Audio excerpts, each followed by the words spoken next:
Udara sore itu terasa lengket dan menyesakkan, sama seperti kehidupan yang sedang kujalani selama 6 bulan terakhir. Aku, Arini, wanita yang pernah memimpin rapat dewan direksi dengan omset triliunan, kini duduk di lantai apartemen tipe studio yang sempit.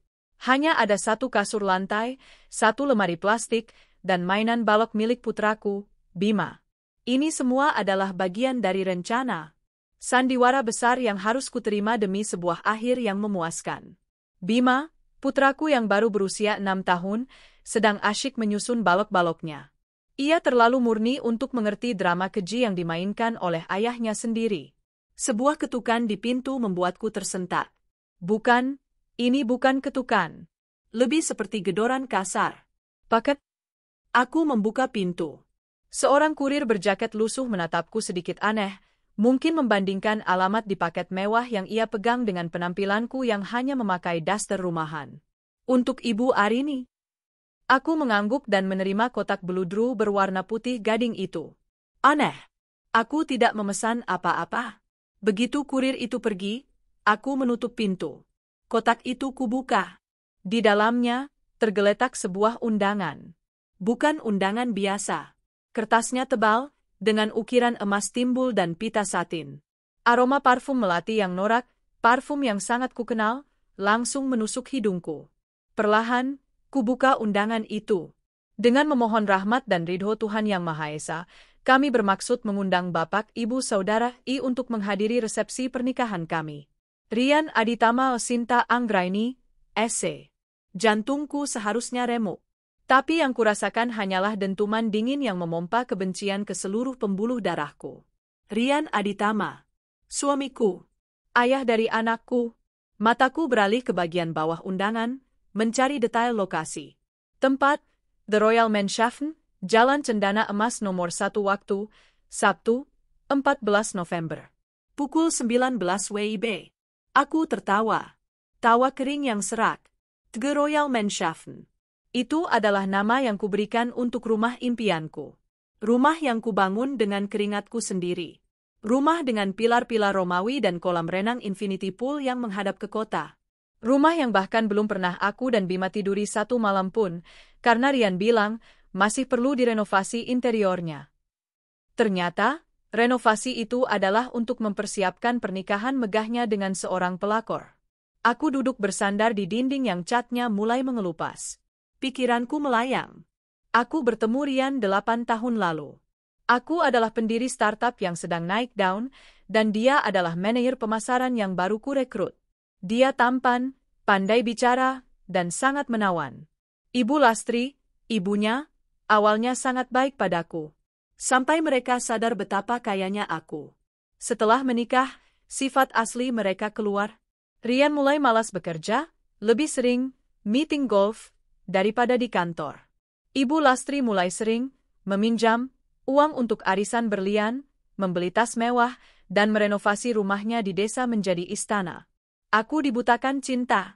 Kubiarkan mereka menggerogoti hartaku, menganggapnya sebagai baktiku pada suami dan mertua.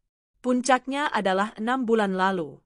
Rian dan Ibu Lastri datang padaku dengan wajah manis, membujukku untuk mengalihkan sebagian aset perusahaan atas nama Rian. Hanya untuk formalitas, sayang, kata Rian waktu itu. Biar aku terlihat punya wibawa di depan rekan bisnis. Biar ibu juga tenang kalau terjadi apa-apa padamu. Mereka membawaku ke notaris kenalan mereka. Dengan bodohnya, mereka mengira aku menandatangani surat hibah permanen. Mereka tidak tahu, aku adalah lulusan hukum. Mereka tidak tahu, aku sudah mencium gelagat busuk ini sejak lama.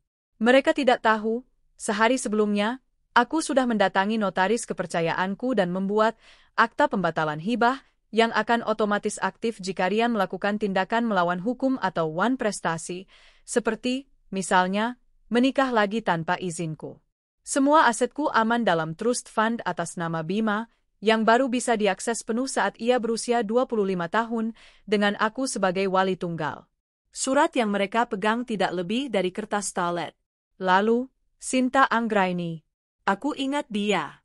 Karyawan baru di kantor cabang Surabaya. Lulusan S1 ekonomi yang biasa saja, tapi gayanya selangit. Tasnya selalu baru, padahal gajinya UMR. Aku sudah menugaskan tim audit internal untuk memeriksanya. Hasilnya mengejutkan. Sinta telah menggelapkan dana petty cash dan memanipulasi data vendor selama setahun terakhir. Jumlahnya nyaris 1 miliar. Aku bisa saja langsung memenjarakannya. Tapi, saat itu, aku melihat fotonya di media sosial. Foto sedang makan malam romantis dengan Ryan. Rencana baru terbentuk di kepalaku. Aku tidak memecat Sinta. Aku malah membiarkan Ryan mempromosikannya dan memindahkannya ke kantor pusat di Jakarta. Aku membiarkan mereka bermain api di belakangku. Aku membiarkan Sinta merasa di atas angin, mengira dia telah merebut seorang konglomerat.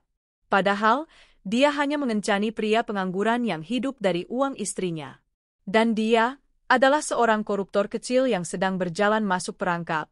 Ryan dan ibunya dibutakan oleh keserakahan, mengira Sinta adalah wanita kaya raya yang bisa menggantikanku. Mereka tak tahu, Sinta hanya karyawanku yang bergaya dengan uang hasil curian. 6 bulan lalu, mereka melakukan drama besar. Mereka mengusirku dari rumah utama, mengira aku sudah jatuh miskin karena surat hibah itu. Aku menangis, mengambil Bima, dan pindah ke apartemen sempit ini, memainkan peranku sebagai wanita teraniaya. Semua agar mereka lengah. Semua agar mereka berani menggelar pesta ini. Pesta yang akan menjadi panggung kehancuran mereka. Bunda? Suara Bima membuyarkan lamunanku. Ia berdiri di depanku, memegang undangan itu. Ini undangan apa? Kenapa ada foto ayah sama Tante Sinta? Aku menatap mata polos putraku. Hati ini perih. Dia adalah korban yang tak berdosa. Kutarik napas panjang, mengusir sisa kerapuhan yang ada. Ini undangan pesta, sayang. Pesta? Kita diundang, matanya berbinar. Aku tersenyum. Senyuman yang takkan dikenali Ryan. Ini bukan senyuman istri yang patuh. Ini senyuman seorang ratu yang siap mengambil kembali tahtanya. Tentu saja, jawabku sambil melipat undangan itu. Kita tamu kehormatan. Dan Bunda sudah menyiapkan kado pernikahan paling indah untuk ayahmu. Sabtu, 14 November. Hari yang mereka pilih untuk menari di atas penderitaanku. Sesuai rencana, aku memesan taksi online paling standar. Sebuah Avanza Silver yang pendingin udaranya tidak terlalu terasa. Ini adalah bagian vital dari sandiwaraku. Aku harus tiba persis seperti yang mereka harapkan. Seorang wanita kalah, terusir, miskin, dan putus asa. Bima duduk tegang di sampingku, memeluk robot mainan Optimus Prime kecilnya yang catnya sudah sedikit terkelupas. Ia memakai kemeja terbaiknya, kemeja kotak-kotak yang mulai kekecilan di lengannya. Bunda, kita benar-benar mau ke rumah baru ayah? Tanyanya untuk kelima kali. Suaranya kecil. Aku mengusap kepalanya. Iya, sayang. Ingat pesan Bunda, ya? Apapun yang terjadi malam ini, tetap pegang erat tangan Bunda. Jangan dengarkan apapun yang Nenek atau Tante Sinta katakan. Mereka sedang bermain sandiwara. Mengerti? Bima mengangguk ragu.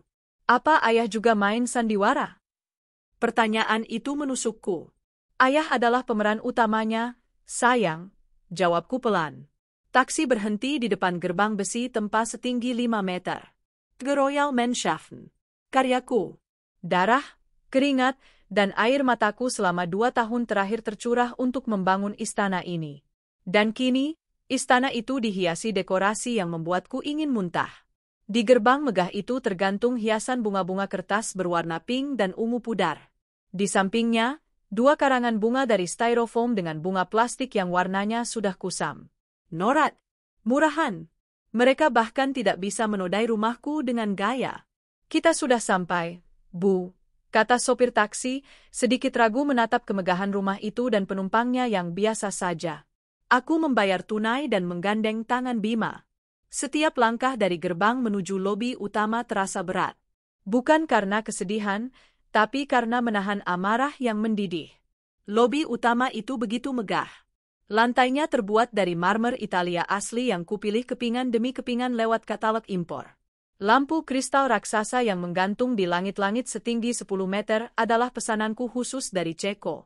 Dan di bawah lampu kristal itulah, sosok iblis itu telah menunggu. Ibu Lastri. Dia memakai kebaya modern berwarna emas menyilaukan. Saking banyaknya payet dan manik-manik, kebaya itu terlihat kaku dan berat, membuatnya tampak sesak napas. Wajahnya dipoles bedak putih tebal yang retak di beberapa bagian, dengan lipstik merah cabai yang meluber dari garis bibirnya. Begitu melihat kami, seringai kemenangan langsung terbit di wajahnya. "Oh, lihat siapa yang akhirnya datang," suaranya melengking, sengaja dibuat agar semua tamu di dekat pintu bisa mendengarnya. Kirain tidak punya ongkos. Akhirnya, gelandangan datang juga. Tawa kecil terdengar dari beberapa tamu di sekitarnya. Ibu Lastri mendekat, bukan padaku, tapi pada Bima. "Bima, cucu kesayangan nenek. Sini." Dia menarik Bima dan memeluknya dengan paksa. Parfumnya yang menusuk hidung membuat Bima terbatuk kecil. "Lihat, Bima." Ibu Lastri memutar tubuh cucunya menghadap ke dalam rumah. "Mewah, kan? Ini rumah barumu. Rumah ayahmu." Lalu, dia menoleh padaku, tatapannya menghina dari ujung rambut sampai ujung kaki. Aku sengaja hanya memakai daster batik lama yang sedikit kusam, kututupi dengan kardigan tipis yang warnanya juga pudar. Penampilan sempurna seorang janda miskin. "Tapi sayang sekali," lanjut Ibu Lastri, suaranya kini penuh ejekan. "Kau dan ibumu cuma tamu di sini. Tamu yang tidak diundang, tapi nekat datang." "Haha." Bima, yang biasanya ceria, langsung ketakutan. Dia meronta melepaskan pelukan Lastri dan berlari ke belakang kakiku, memegang erat dasterku. Bima berbisik, suaranya bergetar. Matanya berkaca-kaca. "Kenapa nenek jahat? Nenek bilang kita gelandangan." Hati ini seperti diremas ribuan jarum. Ini adalah bagian terberat dari rencanaku. Mengorbankan perasaan anakku sendiri untuk perang ini. Aku harus menguatkannya. Aku berjongkok, memegang kedua bahu kecilnya. "Bima, dengar Bunda. Nenek cuma salah minum obat. Bunda sudah bilang, ini sandiwara. Sebentar lagi selesai. Jangan menangis. Tunjukkan kalau Bima anak kuat." Bima mengusap matanya. Tapi ayah." Dia menunjuk ke depan. Aku berdiri dan mengikuti arah pandangannya. Di ujung ballroom utama, di atas pelaminan yang luar biasa megah, pelaminan yang kudesain untuk merayakan ulang tahun perak pernikahan orang tuaku kelak, duduklah dua mempelai itu. Rian Aditama. Tampan, aku akui. Dalam balutan beskap putih gading yang pas di badannya, dia tersenyum lebar seolah dialah raja dunia. Senyum menawan yang sama, yang 8 tahun lalu meluluhkanku. Senyum yang sama, yang kini membuatku mual. Di sebelahnya, Sinta Anggraini. Gaun pengantinnya, ya Tuhan, terlalu besar, terlalu banyak renda, terlalu heboh. Roknya mengembang seperti kue bolu, dan mahkota di kepalanya miring ke kiri. Wajahnya yang menor dan putih palsu itu tersenyum penuh kemenangan. Aku mengedarkan pandangan ke sekeliling. Para tamu. Di sebelah kiri, serombongan orang berpenampilan sederhana, beberapa memakai sandal jepit. Mereka menatap kami dengan pandangan kasihan campur cemooh. Itu pasti keluarga besar Rian dari desa. Mereka mungkin sudah mendengar dongeng bahwa aku adalah istri durhaka yang hartanya berhasil diselamatkan oleh Rian si anak berbakti. Di sebelah kanan, beberapa pria dan wanita berpakaian rapi yang berlebihan. Terlalu banyak kilau, terlalu banyak logo merek palsu. Rekan bisnis Sinta? Aku menahan senyum. Mereka lebih terlihat seperti segerombolan sales yang baru saja tutup poin. Semua mata tertuju padaku dan Bima. Berbisik-bisik, menertawakan, menghina. Bagus, biarkan mereka melihat. Mata Rian bertemu denganku. Senyumnya melebar. Bukan senyum sambutan. Itu senyum ejekan paling murni yang pernah kulihat. Dia mengangkat dagunya sedikit, seolah berkata, "Lihat, aku menang. Aku mendapatkan semuanya. Rumahmu, hartamu, dan wanita baru. Kau bukan siapa-siapa." Sinta juga melihatku. Dia berbisik sesuatu pada Rian, lalu mereka berdua tertawa kecil, memandangku rendah. Aku berdiri mematung di pintu ballroom selama beberapa detik, membiarkan mereka menikmati momen kemenangan palsu mereka. Membiarkan mereka mengira akulah pecundang malam ini. Kutarik napas dalam. "Ayo, sayang, bisikku pada Bima. Aku mulai melangkah maju. Kita harus memberi selamat pada ayah. Menggenggam erat tangan mungil Bima yang mulai berkeringat dingin, aku melangkah melewati ambang pintu ballroom. Setiap langkah terasa seperti menginjak bara. Musik gamelan Jawa yang seharusnya terdengar agung, kini terdengar seperti iringan tawa setan di telingaku. Ratusan pasang mata menatap kami. Tatapan mereka adalah campuran dari rasa kasihan, cemooh, dan rasa ingin tahu yang menjijikkan. Para tamu berbisik. Aku bisa menangkap beberapa kata, itu istrinya. Katanya bangkrut. Kasihan sekali, masih bawa anak. Aku menulikan telinga. Mataku lurus ke depan, tapi tujuanku bukan pelaminan. Belum. Aku berjalan ke sisi ruangan, tempat meja buffet dan minuman diatur. Aku butuh properti untuk adegan berikutnya. Bun, ayo pulang. Bima takut. Bisik Bima, wajahnya ia sembunyikan di balik dasterku. Sebentar, sayang. Bunda Haus, jawabku, suaraku sengaja dibuat sedikit bergetar. Aku mengambil gelas kristal, gelas yang kupesan dari Praha, dan mengisinya dengan sirup frambos berwarna merah pekat. Dinginnya gelas sedikit menenangkan tanganku yang terkepal. Baru saja aku akan mengangkat gelas itu ke bibirku, sebuah suara melengking menghentikanku. Wah, wah, wah, berani juga kau datang, ya? Aku menoleh. Sinta Anggraini, dalam gaun pengantinnya yang mekar seperti jamur raksasa, berdiri di depanku. Aroma parfum melatinya yang norak menusuk hidung, bercampur dengan bau semprotan rambut yang kaku. Mahkotanya masih miring. Wajahnya yang putih karena dempul tebal itu menyeringai penuh kemenangan. Kukira kau sudah menangis meraung-raung di kontrakan bulukmu itu. Oh, maaf, apartemen studio, ya? Haha. Aku menunduk, memainkan peran istri terbuang dengan sempurna. Sinta, aku cuma mau kasih selamat. Rian. Mas Rian mengundangku. Oh, tentu saja Mas Rian mengundangmu, sahutnya, suaranya makin keras, menarik perhatian tamu di sekitar. Dia ingin kau lihat. Lihat ini semua. Lihat apa yang kau dapatkan setelah menyanyiakan suami sebaik Mas Rian. Kau dapat apartemen sempit, dan aku dapat istana ini. Aku diam, hanya memegang gelas sirupku erat-erat. Beng? Bima menarik-narik bajuku, menangis tertahan. Melihat Bima, Sinta malah semakin menjadi-jadi. Dan kau bawa anak ini? Mau mengemis? Hah? Mau minta belas kasihan? Dia melangkah lebih dekat, menatapku dengan mata yang disipit-sipitkan. Dengar, ya, Arini, masa baktimu sudah habis. Kau sudah miskin. Sudah jadi janda. Siap-siap saja angkat kaki dari kehidupan kami. Benar itu, Sinta. Suara Ibu Lastri menyahut dari belakang Sinta. Mertuaku itu berjalan menghampiri kami, melipat tangan di depan dada kebayanya yang berkilauan. Tunjukkan siapa ratu di rumah ini sekarang. Jangan kasih kendor sama gelandangan ini. Merasa mendapat dukungan penuh, Sinta semakin berani. Dia menoleh ke kerumunan tamu yang kini sudah membentuk lingkaran kecil di sekitar kami. Lihat semuanya, teriaknya, menunjuk lurus ke wajahku. Ini, loh, ini mantan istri Mas Rian. Sudah miskin, tidak tahu malu, masih nekat datang ke pesta pernikahan suaminya.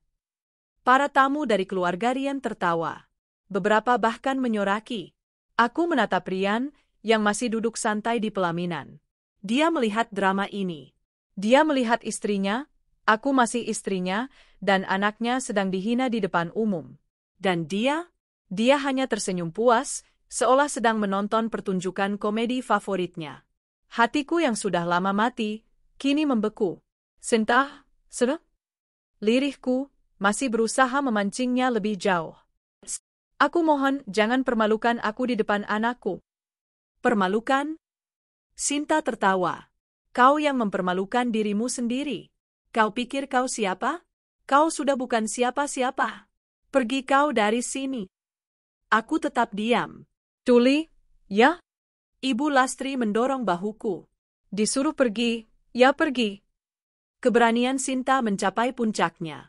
Didorong oleh Ibu Lastri, tepuk tangan tamu, dan senyuman Rian, dia maju selangkah lagi. Masih tidak mau pergi? Kau mau aku seret? Tangannya yang berkuku palsu panjang dan runcing itu terangkat. Wah, dia tidak menamparku. Dia melakukan sesuatu yang lebih hina. Dia mencengkeram kerudung batik sederhana yang kukenakan. Dengan sekali tarikan kasar, dia menjambatnya hingga terlepas dari kepalaku. Beberapa helai rambutku yang panjang terurai. Peniti yang menahan kerudung di daguku menggores kulit leherku, menimbulkan perih. Ruangan mendadak hening sesaat, lalu tawa meledak lebih keras. Bima menjerit. Bunda, jangan sakiti Bunda. Lepasin Bunda. Anakku memukul-mukul gaun Sinta yang mengembang itu dengan kepalan tangan mungilnya. Sinta mendorong Bima hingga anakku hampir terjatuh. Cukup. Aku menatap Sinta, yang masih memegang kerudungku yang terkoyak di tangannya. Dia tersenyum penuh kemenangan. Pergi, desisnya, atau kutelanjangi kau di sini. Aku perlahan melepaskan genggaman Bima. Aku membelai kepalanya. Bima, tutup mata sebentar, ya, sayang. Lalu, aku menatap Sinta. Aku mengangkat gelas berisi sirup frambos merah pekat di tanganku. Aku tersenyum padanya. Makeup MU bagus, kataku dengan suara yang jelas dan dingin, kontras dengan akting gemetarku sedari tadi. Sayang sekali. Waktu terasa berhenti. Sinta masih menyeringai, memegang kerudungku yang sobek seperti piala. Para tamu menahan tawa, menunggu kehancuranku yang selanjutnya. Aku menatap lurus ke matanya, senyum dinginku terkunci. Kualitasnya murahan. Seringai di wajah Sinta membeku, berganti dengan kebingungan. Dia belum sempat memproses kalimat itu saat aku mengayunkan tanganku. Biur, gelas kristal itu kosong dalam sepersekian detik. Seluruh isinya, sirup frambos merah pekat dan kental, mendarat dengan sempurna di wajah Sinta. Hening. 1 detik. 2 detik. Aku bisa melihat dengan jelas bagaimana cairan merah kental itu tertahan sejenak oleh lapisan dempul tebal di wajahnya, sebelum akhirnya gravitasi menang. Sirup itu mulai mengalir turun. Aliran merah itu membawa serta segalanya. Bedak putih yang tebal luntur, memperlihatkan kulit aslinya yang sawo matang kusam. Foundation yang retak itu larut, bercampur dengan concealer kuning di bawah matanya. Lunturannya mengalir melewati bulu mata palsu seberat sapu ijuk, membuat lemnya lepas dan menggantung aneh di pipi kanannya. Maskara anti-air murahan itu ternyata tidak anti-sirup. Aliran hitam pekat bercampur dengan merah, menodai pipi. Dan lipstik merah cabainya, kini ternoda oleh sirup, membuatnya terlihat seperti vampir yang baru saja gagal makan. Wajah, ratu sehari, itu kini luntur total. Belang bentong. Putih, kuning, sawo matang, hitam, dan merah. Sirup itu tidak berhenti di wajah. Cairan lengket itu mengalir ke leher jenjangnya, membasahi kalung berlian imitasi yang ia kenakan, dan akhirnya mendarat di dada gaun pengantinnya. Gaun putih gading yang mengembang itu kini ternoda-noda merah besar yang norak, tepat di bagian tengahnya. Mahkotanya, yang sejak tadi miring, akhirnya jatuh terjerembab ke lantai, bergelinding pelan dan berhenti di dekat kaki Ibu Lastri. Ahagro! Jeritan Sinta memecah keheningan. Itu bukan jeritan marah. Itu jeritan histeris yang melengking tinggi, seperti suara peluit kereta api. Dia menggapai-gapai wajahnya, namun tangannya yang memakai sarung tangan brokat itu hanya membuat noda makeup dan sirup semakin tercoreng-moreng. Wajahnya kini benar-benar seperti kanvas lukisan abstrak yang gagal. Para tamu ternganga. Mulut mereka terbuka. Bisikan-bisikan tadi kini berubah menjadi pekikan kaget. Ya Tuhan. Dia. Wajahnya. Makeupnya luntur semua. Rian, di atas pelaminan, akhirnya bereaksi. Senyum puasnya lenyap seketika, digantikan oleh murka yang membuat wajah tampannya memerah. Arini, teriakannya menggema di seluruh ruangan. Dia melompat dari kursi pelaminannya, bukan melangkah, tapi melompat, dan berlari ke arahku, menabrak beberapa tamu yang menghalangi jalannya. Beraninya kau, teriak Rian lagi, tepat di depan wajahku. Urat-urat di lehernya menonjol. Kau sudah gila, hah? Aku berdiri tegak. Tidak gentar sedikit pun. Dia yang memulai. Dia menyentuh anakku dan menjambak kerudungku. Iblis kau. Suara Ibu Lastri tidak kalah keras. Dia sudah pulih dari keterkejutannya. Beraninya kau menghancurkan pesta anakku. Rasakan ini. Ibu Lastri maju dan mendorongku dengan sekuat tenaga. Aku terhuyung ke belakang. Gelas kristal di tanganku terlepas dan pecah berkeping-keping di lantai marmer, menimbulkan bunyi nyaring yang kedua. Bunda! Bima menjerit ketakutan, tangisnya meledak. Aku nyaris terjatuh, tapi aku berhasil menjaga keseimbangan. Bajuku terkuntur. Mas Rian, perempuan gila ini. Usir dia. Usir dia sekarang. Sinta menjerit-jerit histeris sambil menghentak-hentakkan kakinya seperti anak kecil. Gaunnya yang kotor dan wajahnya yang luntur membuatnya terlihat menyedihkan sekaligus menggelikan. Rian menunjuk lurus ke hidungku. Matanya membelalak penuh kebencian. Kau akan menyesal, Arini. Kau akan menyesal telah melakukan ini. Oh, aku tidak sabar, desisku pelan, hanya untuk didengarnya. Kemarahannya mencapai puncak. Dia mencengkeram lenganku dengan kasar. Kau pikir kau siapa? Kau pikir kau masih ratu di sini? Kau bukan siapa-siapa? Kau sudah tidak punya apa? Dia menarikku dengan paksa ke tengah ruangan, tepat di bawah lampu kristal raksasa.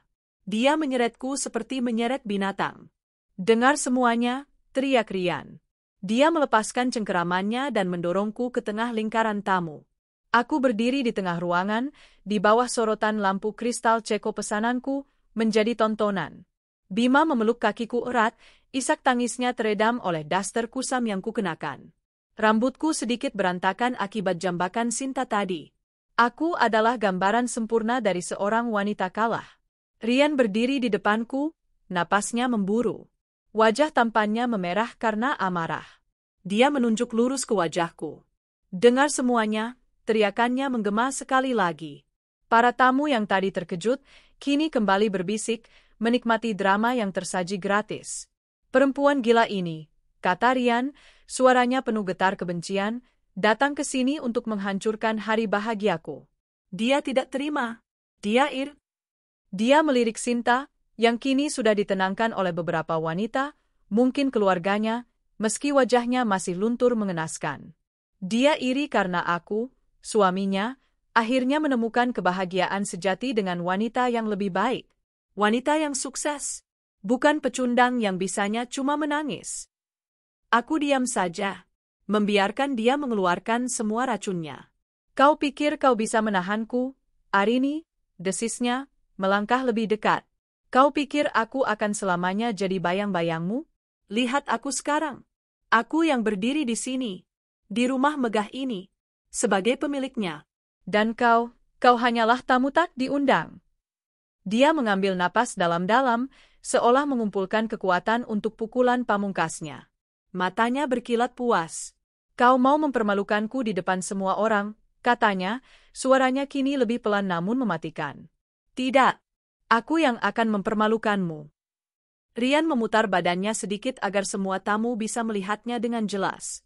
Dia mengangkat dagunya. Di depan semua tamu undangan. Di depan ibu dan ayahku. Di depan keluarga besar Sinta. Dan di depan Tuhan. Dia menoleh padaku, matanya menyipit. Rian Adelma, hari ini, saat ini juga, menceraikan kamu, Arini. Talak 3. 3 kata itu diucapkannya dengan lantang dan penuh penekanan. Talak 3. Sebuah kalimat final. Tidak ada ruang untuk rujuk. Hening seketika. Lalu, Alhamdulillah. Suara cempreng Ibu Lastri memecah keheningan. Dia bertepuk tangan dengan heboh, kebaya emasnya bergetar. Akhirnya, nak, akhirnya kau bebas dari si pembawa sial ini. Bebas? Sinta, dari sudut ruangan, tersenyum lebar. Senyuman itu terlihat begitu buruk di wajahnya yang belang bentong oleh sirup dan maskara luntur. Para tamu dari keluarga Rian ikut bersorak. Bagus, Rian. Usir saja perempuan gila itu. Ibu Lastri kini maju. Dia mendorong Rian pelan ke samping, mengambil alih panggung. Dia berdiri di depanku, menatapku dari atas ke bawah. Sudah dengar, kan? Kau sudah dicerai. Kau bukan siapa-siapa lagi, hardiknya. Dia mengibaskan tangannya ke sekeliling ruangan. Dan sekarang, enyah kau dari rumah ini. Rumah ini, lanjutnya sambil menepuk salah satu pilar marmer, perusahaanmu yang sudah bangkrut itu, mobil-mobil mewah di garasi. Semuanya sudah resmi jadi milik anak kesayanganku, Rian Aditama. Kau tidak punya apa-apa lagi. Dia lalu menunduk sedikit, menatap Bima yang gemetaran di balik kakiku. Kau dan anak haram itu? Pergi dari sini. Anak haram. Darahku mendidih hingga ke ubun-ubun. Tapi aku menahannya. Belum. Masih belum mau pergi? Rian menyeringai. Kau butuh bukti? Dia merogoh saku dalam beskap pengantinnya. Dia mengeluarkan selembar kertas yang terlipat, agak lecek. Kertas dari notaris bodong kenalannya. Kau masih ingat ini, kan? Dia mengibaskan kertas itu di depan wajahku. Wah! Dia melemparkan kertas itu ke wajahku. Kertas itu melayang pelan, mendarat di lantai marmer di dekat kakiku yang tidak beralas mewah. Itu surat perang. Itu akta hibah yang sudah kau tanda tangani 6 bulan lalu, teriaknya. Kau sudah menyerahkan semua hartamu padaku. Kau sudah tidak punya apa-apa, Arini. Nol besar. Para tamu kembali bersorak. Ini adalah klimaks yang mereka tunggu. Sang suami yang gagah perkasa berhasil mengalahkan istri jahat yang bangkrut. Sinta dan Ibu Lastri tertawa bersamaan. Di tengah keributan itu, aku perlahan berjongkok. Bukan untuk mengambil kertas itu. Aku mengusap kepala Bima. Sayang. Jangan menangis. Sandiwaranya hampir selesai. Waktunya Bunda beraksi. Aku berdiri tegak. Aku menatap Rian, yang sedang tersengal-sengal puas. Menatap Ibu Lastri, yang tersenyum sinis. Menatap Sinta, si mempelai wanita yang luntur. Lalu, aku tertawa, bukan tawa histeris. Bukan tawa tangisan. Itu tawa pelan. Dingin, ranyah, dan penuh geli. Tawa itu membelah keramaian. Satu persatu sorakan berhenti. Musik berhenti. Para tamu menatapku bingung. Rian dan ibunya juga berhenti tertawa. Wajah mereka kebingungan. Apa yang kau tertawakan? Hah? Bentak Rian, amarahnya kembali tersulut. Aku menghentikan tawaku. Aku menatap lurus ke mata Rian. Kataku, suaraku tenang dan jelas. Sudah selesai? Aku mengulang, suaraku yang tenang dan dingin membelah tawa Ibu Lastri yang masih tersisa. Sudah selesai? Ruangan itu hening. Tawa meredah. Bisikan berhenti. Rian dan Ibu Lastri menatapku, kebingungan. Seringai kemenangan di wajah mereka goyah. Aktingku sebagai wanita lemah, gemetar, dan ketakutan telah berakhir. Bima, yang memeluk kakiku, berhenti menangis. Dia mendongak, merasakan perubahan total pada diri ibunya. Aku membelai kepalanya. Tidak apa-apa, sayang. Sekarang giliran Bunda. Dengan langkah mantap, aku berjalan lurus ke arah panggung kecil tempat MC, Master of Ceremonies, acara itu berdiri kebingungan. Aku tidak lagi menunduk. Aku berjalan dengan dagu terangkat, tatapan lurus ke depan. Daster kusam dan kardigan pudar yang kukenakan kini terasa seperti baju zirah. Sang MC, seorang pria muda yang gugup melihat drama tadi, mundur selangkah saat aku mendekat. Aku tidak meminta. Aku mengambil alih. Tanganku terulur dan mengambil mikrofon dari genggamannya. Saya pinjam sebentar. Aku membalikkan badan, menghadap ke ratusan tamu yang mematung. Aku menghadap Rian, Ibu Lastri, dan Sinta. Selamat malam, bapak-bapak, ibu-ibu sekalian. Suaraku menggema di seluruh ruangan, jernih dan kuat, diperkuat oleh sound system mahal yang kupasang di rumah ini. Rian tampak panik. Arini, apa yang kau lakukan? Turun. Keamanan. Panggil keamanan. Aku tersenyum ke arahnya. Tenang, Rian. Aku hanya ingin memberikan kadoku. Bukankah itu tujuan seorang tamu undangan? Aku menatap Sinta, yang masih sibuk mengelap sisa-sisa sirup dari gaunnya. Selamat atas pernikahan kalian. Sungguh, serasi. Lalu aku menatap Rian lagi. Terutama kau, Rian Aditama. Suami, maaf, mantan suamiku. Kau sudah berpidato dengan sangat hebat tadi. Tentang talak 3, tentang pengusiran, tentang harta. Aku menunjuk ke kertas lecek di lantai dekat kakiku. Dan tentang surat hibah palsu itu. Apa kau bilang? Palsu? Teriak Ibu Lastri. Kau yang tanda tangan sendiri. Kau sudah miskin. Akui saja. Miskin? Aku tertawa kecil. Mari kita bicarakan itu. Aku mengangkat tanganku, mengarahkan mikrofon ke sekelilingku. Kalian semua suka pestanya? Suka rumah ini? Para tamu terdiam. Megah, bukan? Lampu kristal ini kudatangkan langsung dari Praha. Marmer ini dari Italia. Butuh 2 tahun untuk membangunnya. Rumah impianku. Rumah impian anakku, sela Ibu Lastri. Berhenti menghayal, kau perempuan gila. Sabar, ibu mertua, kataku, penekanan pada kata, ibu. Aku belum selesai. Sebagai mantan istri yang baik, tentu saja aku membawa kado pernikahan. Kado yang pertama, aku berhenti sejenak, membiarkan ketegangan memuncak. Adalah rumah ini. Tawa mengejek pecah dari kerumunan keluarga Rian. Dia sudah gila. Memberikan kado yang sudah jadi miliknya Rian. Rian sendiri tertawa, meski terlihat dipaksakan. Arini, kau sudah tidak waras. Kau mempermalukan dirimu sendiri. Tentu saja rumah ini milikku. Aku punya buktinya. Benarkah? Aku berjalan santai ke arah pilar utama. Aku mengusap permukaannya yang dingin. Rumah ini, kataku dengan jelas, dibangun di atas tanah dengan sertifikat hak milik nomor 1078, seluas 3.000 meter persegi. Terletak di Jalan Cendana Emas nomor 1. Atas nama. Aku menatap lurus ke mata Rian. Arini Putri Kencana. Itu namaku. Rian membeku.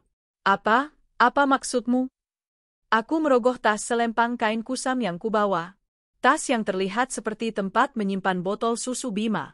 Tapi yang kukeluarkan adalah map plastik bening. Kau bilang kau punya bukti? Aku mengangkat map itu tinggi-tinggi. Ini buktiku. Salinan asli sertifikat hak milik. Ini izin mendirikan bangunan, juga atas namaku. Dan ini, ini favoritku, ini adalah rekening koran dari bank pribadiku yang menunjukkan aliran dana sebesar 50 miliar rupiah untuk pembangunan rumah ini. 100% dari rekeningku. Rekening yang tidak pernah bisa kau sentuh. Wajah Rian berubah dari merah padam menjadi putih pucat. Dia tahu aku tidak berbohong. Tidak mungkin.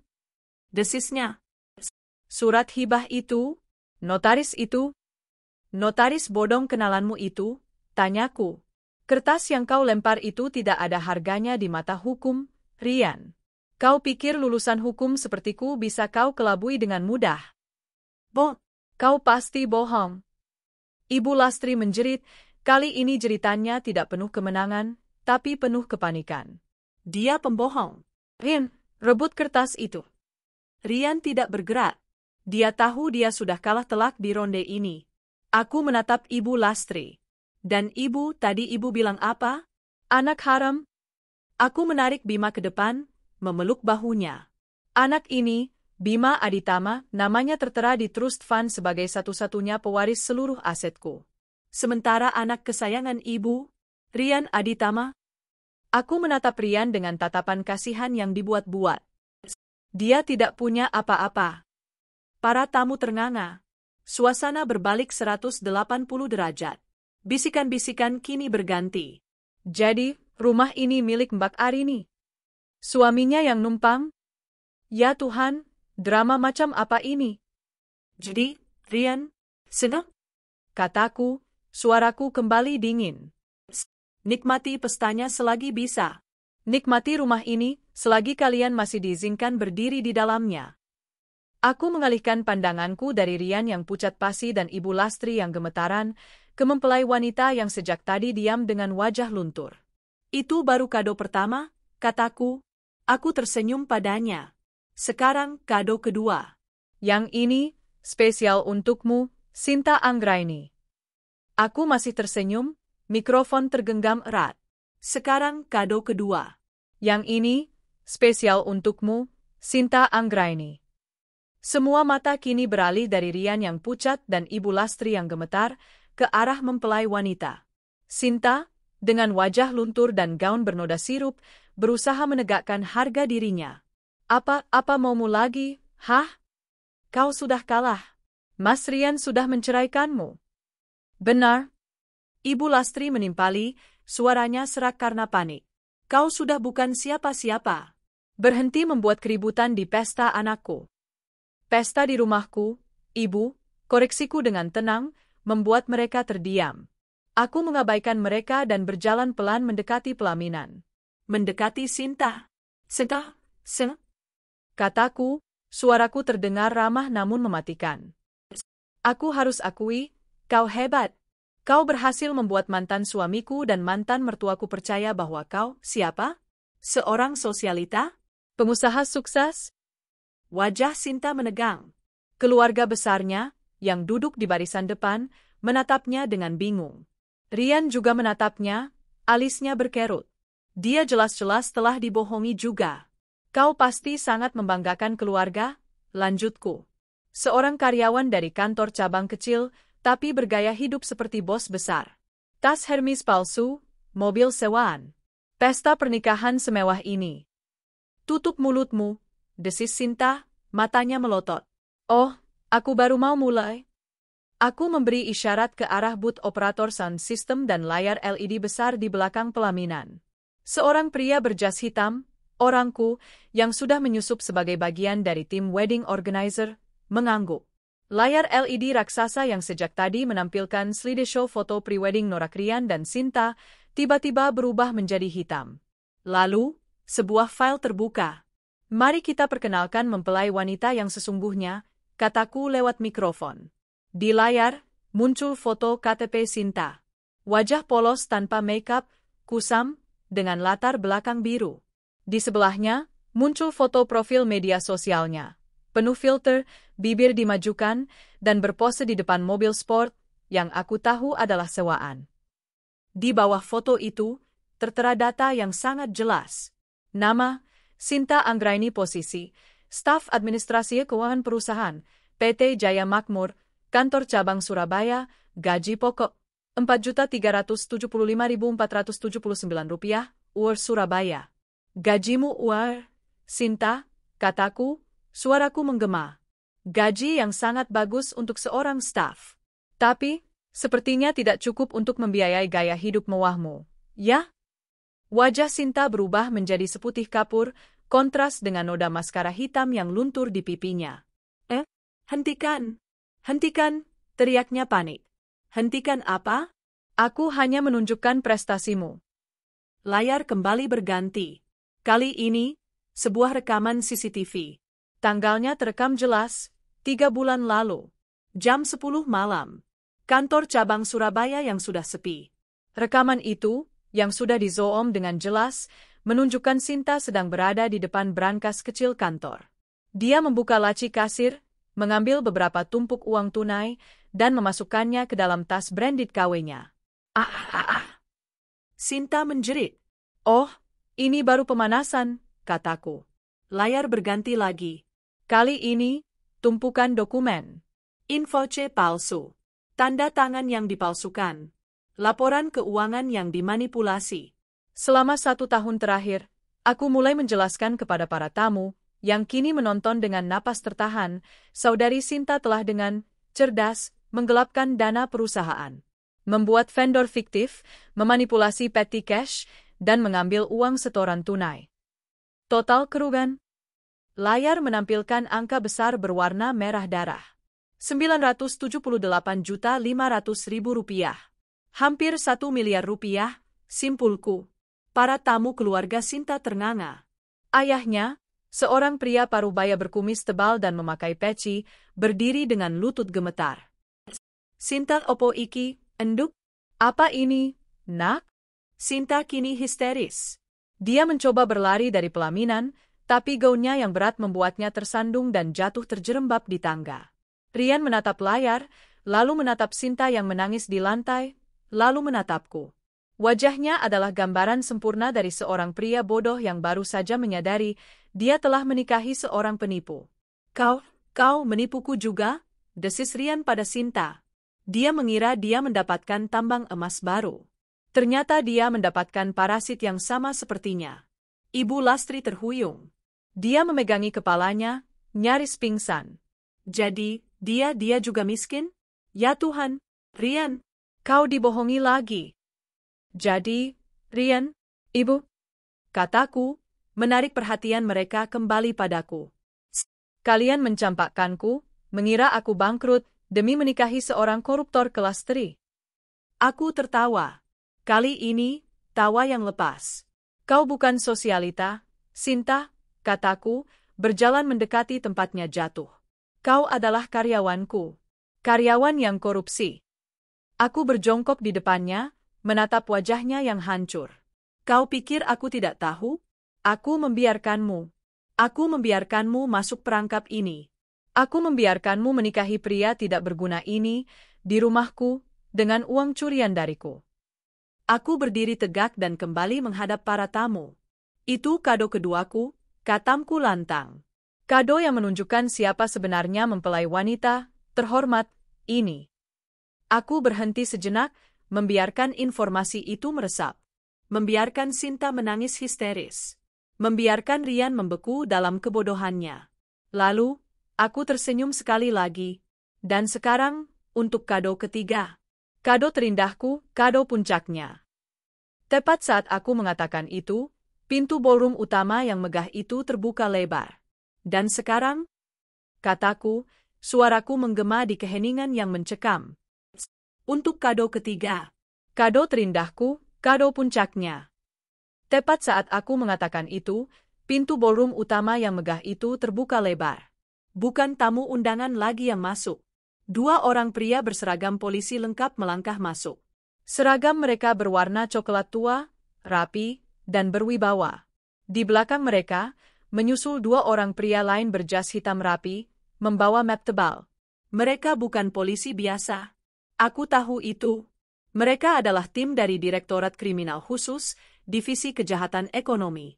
Di belakang mereka adalah Pak Budi, Kepala Tim Audit Internal perusahaanku, orang kepercayaanku. Para tamu yang berdiri di dekat pintu buru-buru menyingkir, memberi jalan. Suara sepatu pantofel dan sepatu Lars polisi yang beradu dengan lantai marmer terdengar begitu jelas. Tok, tok, tok. Mereka berjalan lurus. Tidak melihat ke kanan atau ke kiri. Tatapan mereka terkunci pada satu target. Mereka melewati Ibu Lastri yang mematung. Mereka melewati Rian yang pucat pasi. Mereka berjalan lurus ke arah pelaminan, ke arah Sinta. Sinta, yang masih menangis histeris di lantai dengan gaun kotornya, mendongak. Tangisnya berhenti seketika. Wajahnya yang luntur kini berubah menjadi ketakutan murni. Ada apa ini? Tanyanya, suaranya bergetar. Siapa kalian? Salah satu petugas polisi, yang memiliki tanda pangkat lebih tinggi, berhenti tepat di depannya. Dia menatap Sinta dengan tatapan dingin. Selamat malam, katanya dengan suara berat dan formal. Kami dari kepolisian. Apakah benar Anda yang bernama Saudari Sinta Anggraini? Saya, ya tapi... Sinta meracau. Ada apa ini? Saya sedang pesta pernikahan. Petugas itu tidak mempedulikan racauannya. Dia memberi isyarat kepada Pak Budi. Pak Budi, kepala auditku, melangkah maju. Saudari Sinta, saya Budi, kepala audit PT Jaya Makmur. Berdasarkan laporan audit investigasi nomor 045 AUD 11/2025 yang telah kami serahkan kepada pihak berwajib. Anda terbukti secara sah dan meyakinkan telah melakukan tindak pidana penggelapan dana perusahaan dan korupsi. Itu bohong. Fitnah, jerit Sinta. Perempuan itu yang memfitnah saya. Dia menunjuk ke arahku. Aku hanya tersenyum simpul, masih memegang mikrofon. Petugas polisi itu mengangkat tangannya. Anda bisa membantah itu nanti di pengadilan. Dia lalu membacakan selembar surat. Saudari Sinta Anggraini, Anda kami tangkap atas dugaan tindak pidana penggelapan dalam jabatan dan pencucian uang, sesuai pasal 374 dan 378 Kitab Undang-Undang Hukum Pidana. Silakan ikut kami ke kantor polisi untuk pemeriksaan lebih lanjut.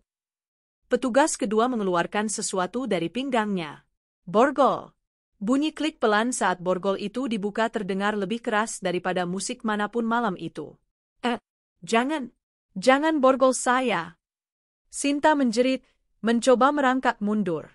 Mas Rin, tolong aku, Mas. Mas Rian? Rian berdiri mematung.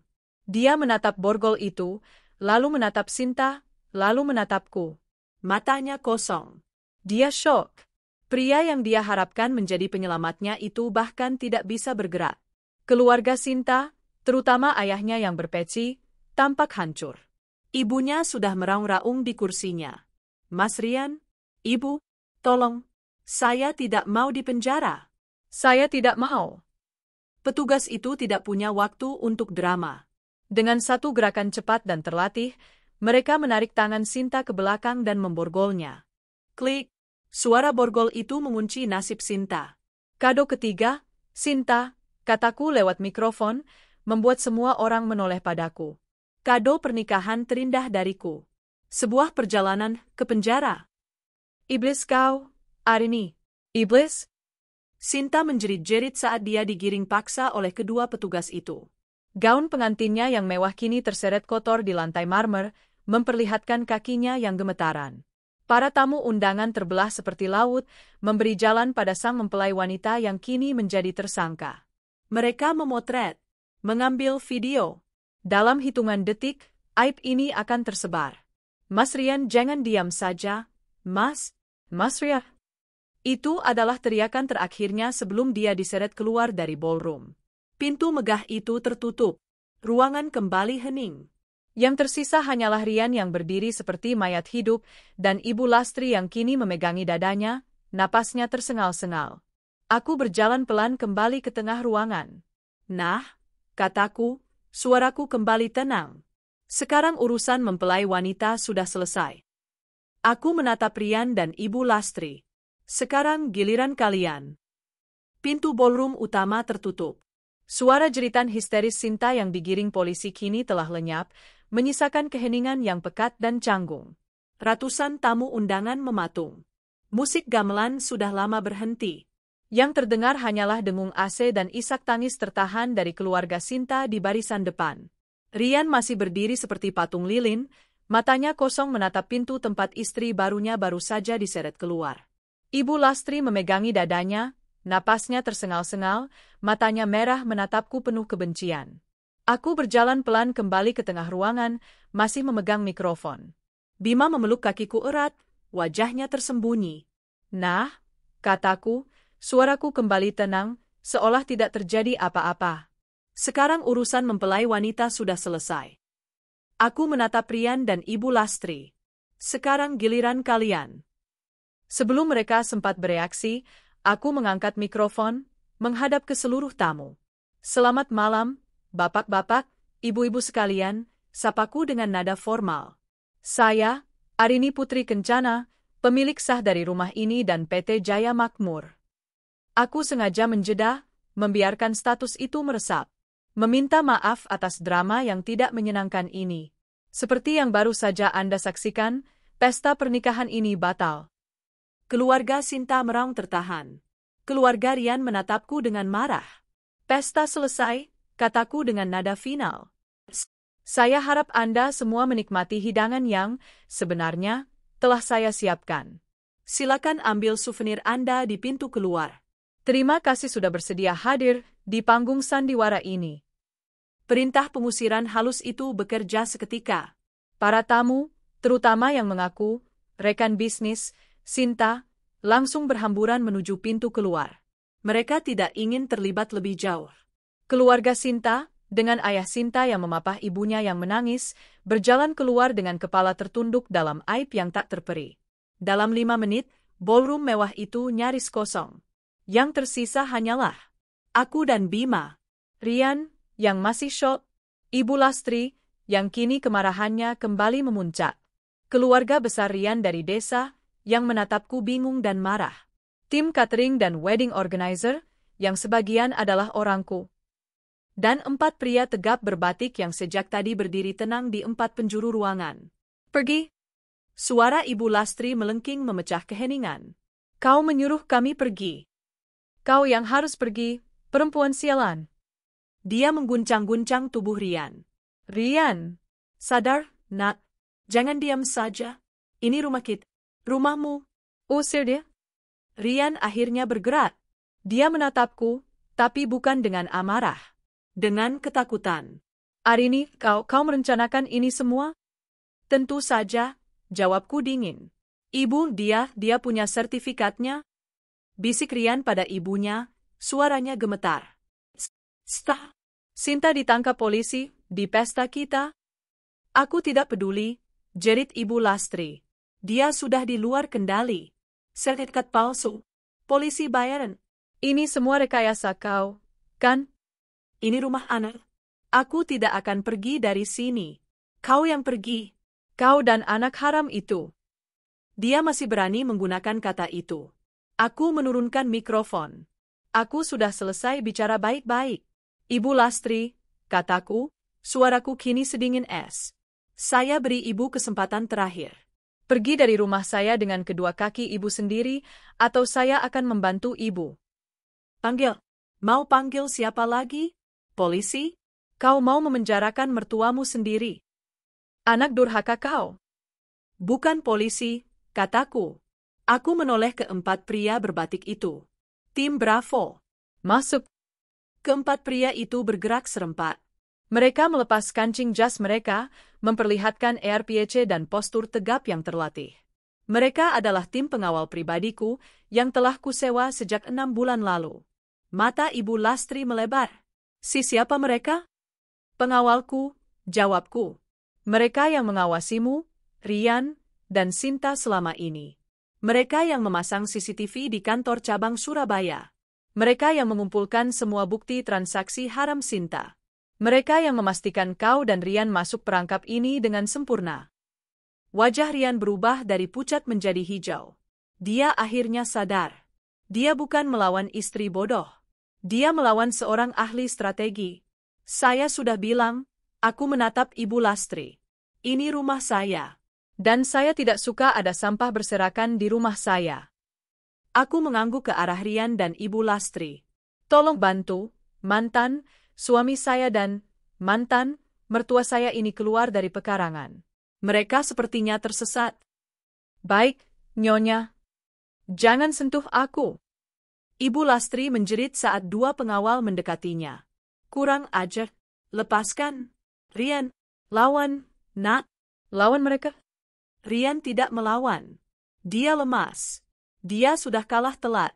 Dua pengawal lain memegang lengannya, dan dia hanya pasrah diseret.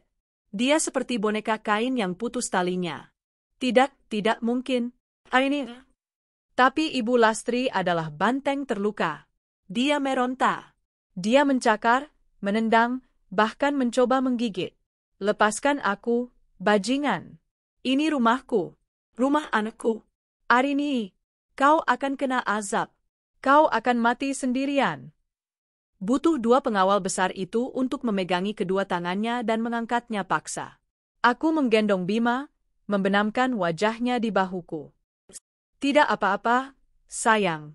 Jangan dilihat. Sampahnya sedang dibuang. Mereka diseret. Melewati ballroom yang berantakan. Melewati lobi utama yang megah. Melewati pintu kayu jati ukiranku. Brooke. Para pengawal melemparkan mereka berdua ke halaman berumput di teras depan, tepat di samping karangan bunga styrofoam murahan itu. Rian terduduk lemas di rumput, menatap kosong ke kerikil. Ibu Lastri, dengan kebaya emasnya yang kini kusut dan sobek, berusaha bangkit.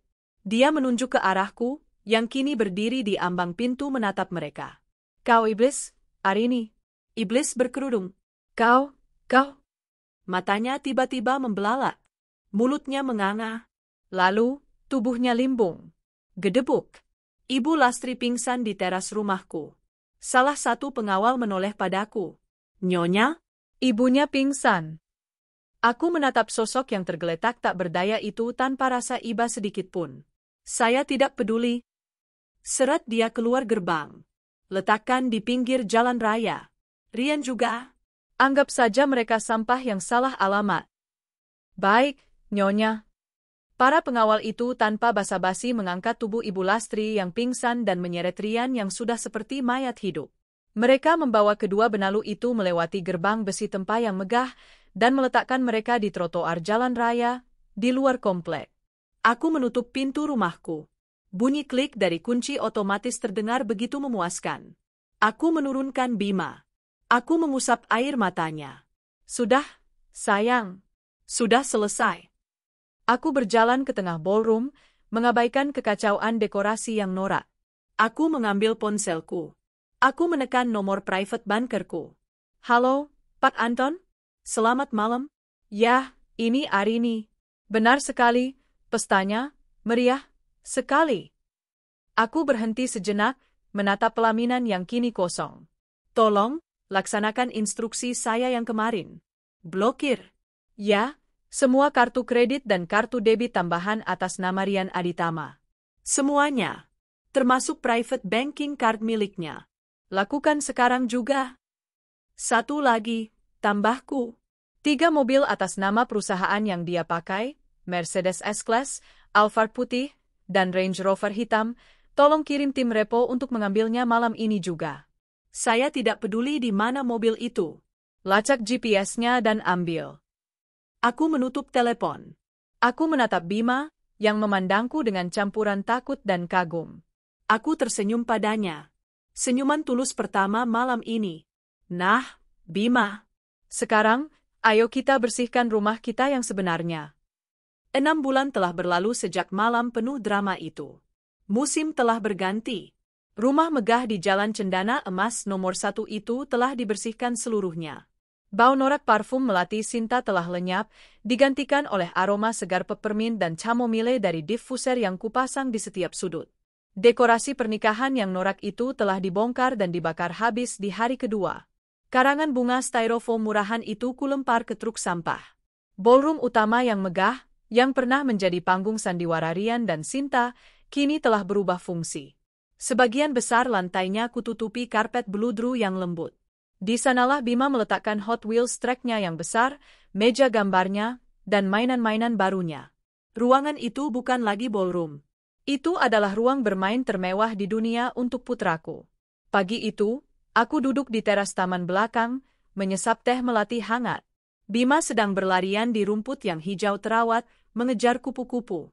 Tawanya yang riang kini terdengar lepas, tanpa ketakutan. Aku sering merenungkan apa yang terjadi setelah malam itu. 2 tahun kemudian, waktu adalah penyembuh sekaligus peneguh.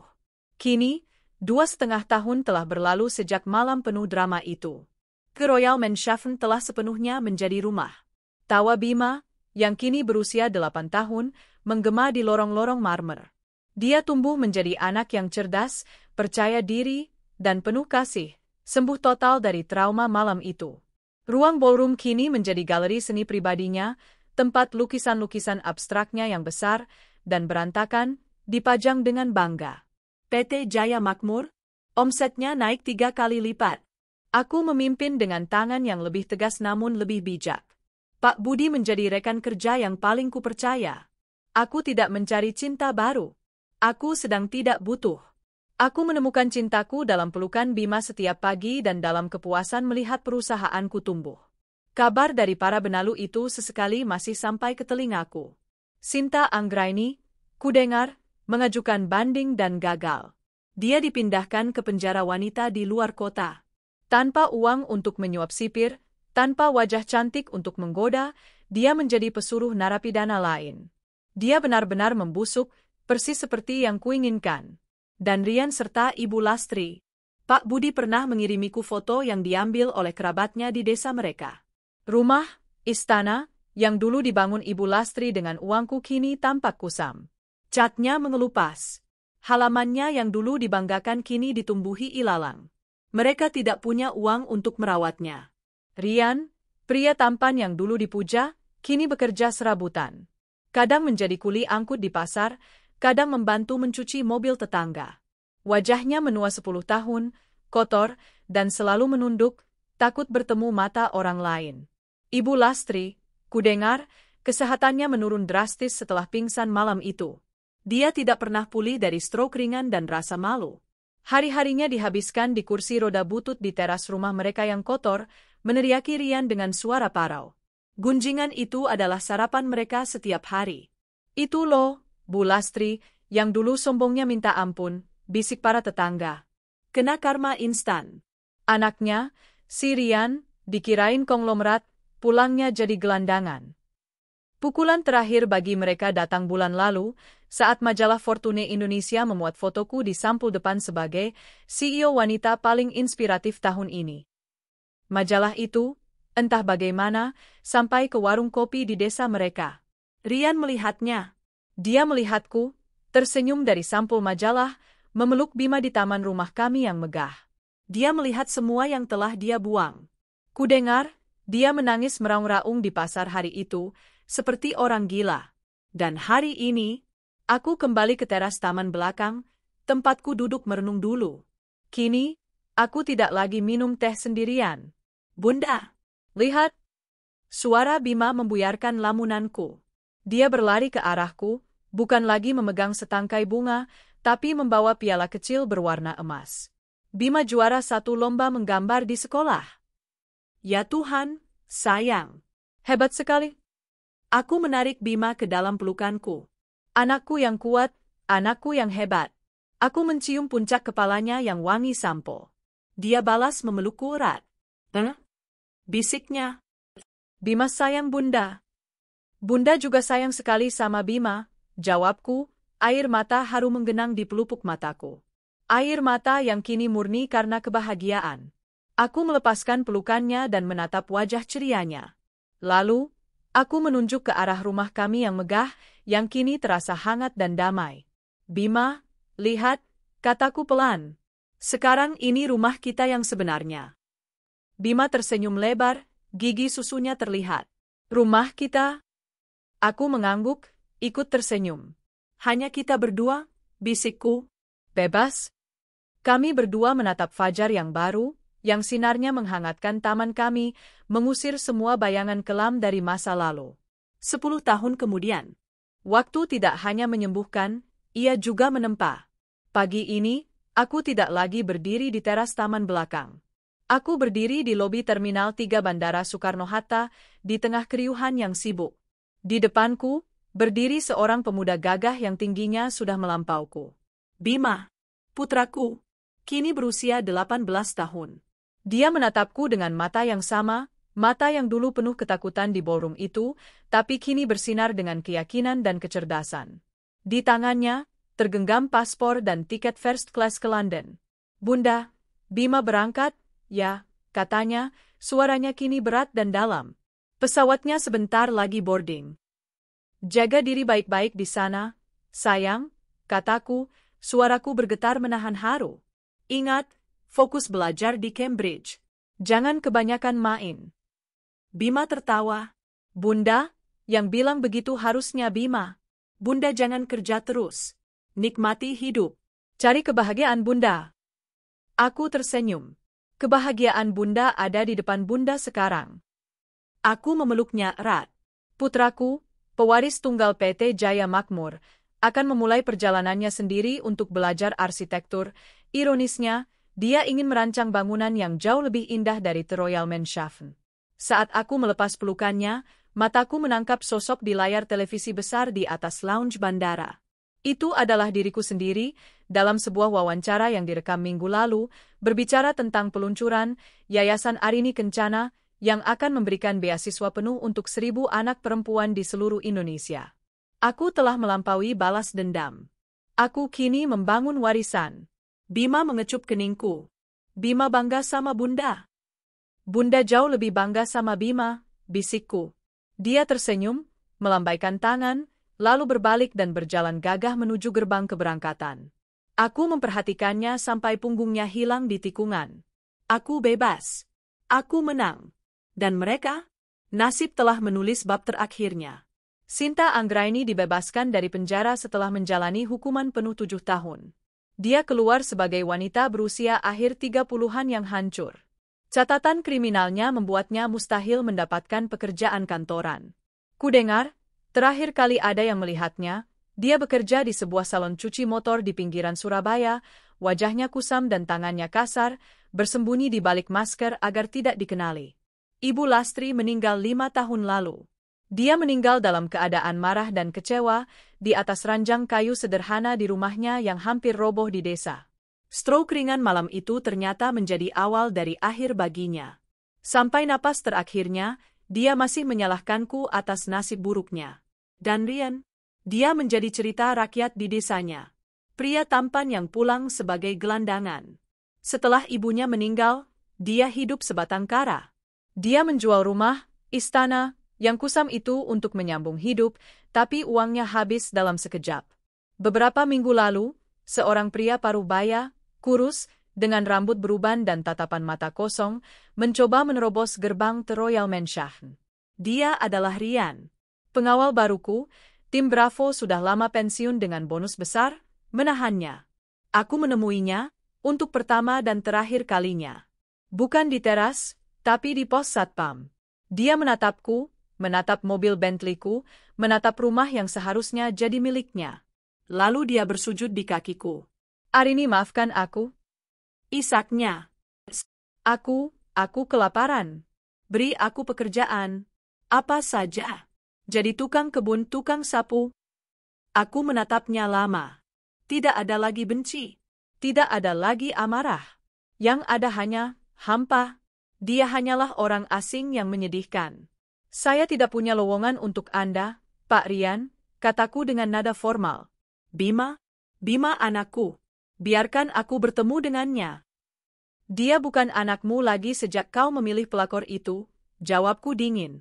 Anakku sedang bersiap kuliah di Inggris. Dia tidak perlu melihatmu. Aku mengambil beberapa lembar uang ratusan ribu dari dompetku dan meletakkannya di meja pos satpam. Ini, kataku, bukan sebagai sedekah. Anggap saja ini upah terakhir untuk drama yang pernah Anda mainkan di rumah saya. Jangan pernah kembali lagi. Aku berbalik dan masuk ke rumahku, meninggalkannya yang meraung-raung di pos satpam sebelum akhirnya diseret keluar oleh pengawal. Kini, di bandara, aku menghapus air mata bahagiaku. Aku sudah membuang semua sampah dari hidupku. Aku berbalik, berjalan keluar dari bandara, menuju mobilku yang menunggu. Masa depan cerah. Dan aku siap menyambutnya.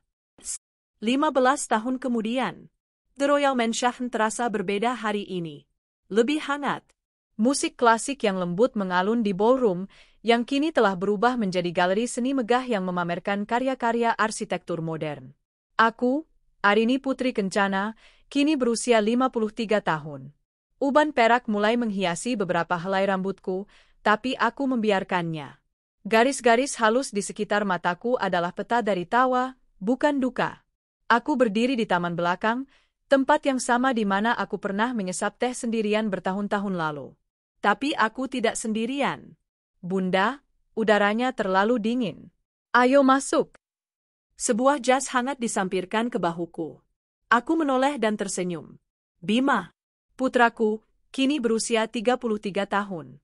Dia telah kembali dari London 5 tahun lalu, menjadi salah satu arsitek paling dicari di Asia Tenggara, dan kini mengambil alih separuh operasional PT Jaya Makmur. Sebentar, sayang, kataku. Bunda sedang menikmati senja. Senja? Atau menunggu seseorang? Goda Bima. Aku tertawa. Mungkin keduanya. Sebuah mobil berhenti di lobi depan. Seorang pria seusiaku, berpenampilan tenang dan berwibawa, melangkah keluar. Dia adalah Pak Budi, duda yang telah menjadi direktur keuanganku, tangan kananku, dan sahabat terbaikku selama 20 tahun terakhir. Sejak istrinya meninggal karena sakit 3 tahun lalu, kami menemukan kenyamanan dalam kebersamaan yang tenang. Tidak ada gairah meledak-ledak. Hanya kedamaian. Dia menghampiriku di taman dan tersenyum. Maaf, Arini. Rapat dengan investor Jepang tadi sedikit molor. Tidak masalah, Budi, kataku. Bima baru saja menggodaku. Biarkan saja, kata Budi, balas tersenyum. Anak muda. Kami bertiga berdiri di sana, menatap matahari terbenam. Sebuah keluarga baru yang utuh, yang terbentuk bukan dari drama, tapi dari rasa hormat dan waktu. Yayasan Arini Kencana telah menyekolahkan puluhan ribu anak perempuan. PT Jaya Makmur menjadi perusahaan multinasional. Dan Rian Aditama, namanya sudah lama hilang. Terkubur. Sekitar setahun setelah dia mengemis di pos satpam, seorang petugas desa menghubungiku sebagai kontak darurat terakhir yang terdaftar. Mereka memberitahuku bahwa seorang gelandangan bernama Rian Aditama ditemukan meninggal di bawah jembatan pasar desa karena sakit TBC yang parah. Tidak ada yang mengurus jenazahnya. Aku menghela napas panjang saat itu. Aku mentransfer sejumlah uang ke rekening kepala desa. Tolong urus pemakamannya secara layak, kataku di telepon. Bukan untuk dia, tapi untuk menutup bab ini selamanya. Dia dimakamkan di kuburan umum desa, tanpa nisan mewah. Hanya penanda kayu sederhana yang kini mungkin sudah lapuk dimakan zaman. Tidak ada yang mengingatnya. Tidak ada yang menangisinya. Ibu Lastri, Sinta, Rian. 3 benalu itu telah lenyap dari muka bumi. Takdir mereka telah tuntas. Ayo masuk, ajakku, menggandeng lengan Budi. Bima merangkul bahuku. Kami bertiga berjalan masuk ke dalam rumah yang hangat. Rumah yang dulu menjadi panggung sandiwara balas dendam, kini menjadi istana kedamaian. Aku telah memenangkan perang. Tapi yang lebih penting, aku telah memenangkan kehidupan.